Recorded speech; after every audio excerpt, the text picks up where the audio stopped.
എല്ലാവർക്കും പുതിയൊരു വീഡിയോയിലേക്ക് സ്വാഗതം.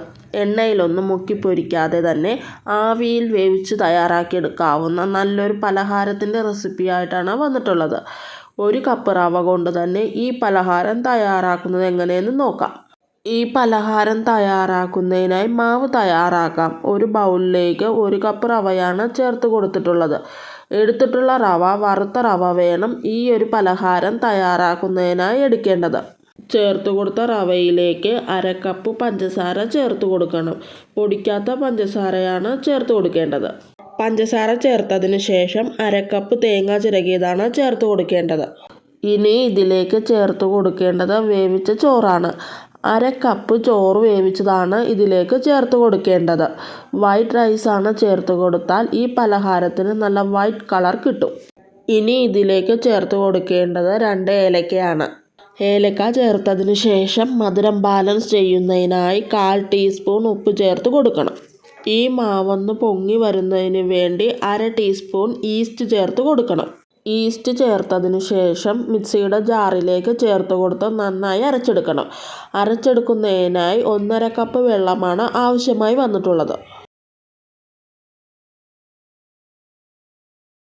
അരച്ചെടുത്ത മാവ് പൊങ്ങി വരുന്നതിനായി മാറ്റി വയ്ക്കണം. 4 മണിക്കൂർ കഴിഞ്ഞ് ഈ മാവെടുക്കാം.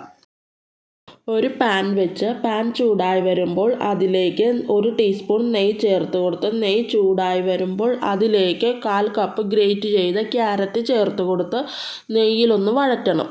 ക്യാരറ്റിലെ വെള്ളം ഒന്ന് വലിഞ്ഞു വരുന്നവരെയാണ് വഴറ്റേണ്ടത്. ഈ പാകത്തിനാണ് ക്യാരറ്റ് കിട്ടേണ്ടത്. ഇതിൻ്റെ ചൂടാറിയതിന് ശേഷം വേണം മാവിലേക്ക് ചേർത്ത് കൊടുക്കേണ്ടത്. മാവ് നന്നായി പൊങ്ങി വന്നിട്ടുണ്ട്. നേരത്തെ തയ്യാറാക്കി വെച്ചിട്ടുള്ള ക്യാരറ്റ് ഇതിലേക്ക് ചേർത്ത് കൊടുത്ത് നന്നായി ഇളക്കി യോജിപ്പിക്കണം.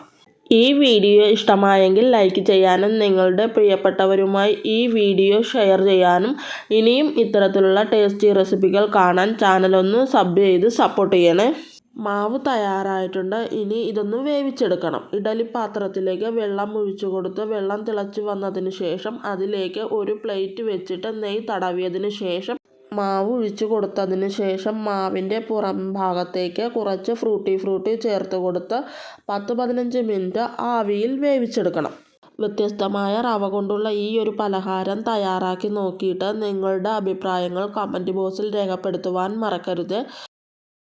റവ കൊണ്ടുള്ള വട്ടയപ്പം തയ്യാറായിട്ടുണ്ട്. ഈ വീഡിയോ നിങ്ങൾക്ക് ഇഷ്ടമായെന്ന് വിചാരിക്കുന്നു. അടുത്തൊരു വീഡിയോയുമായി വീണ്ടും കാണാം.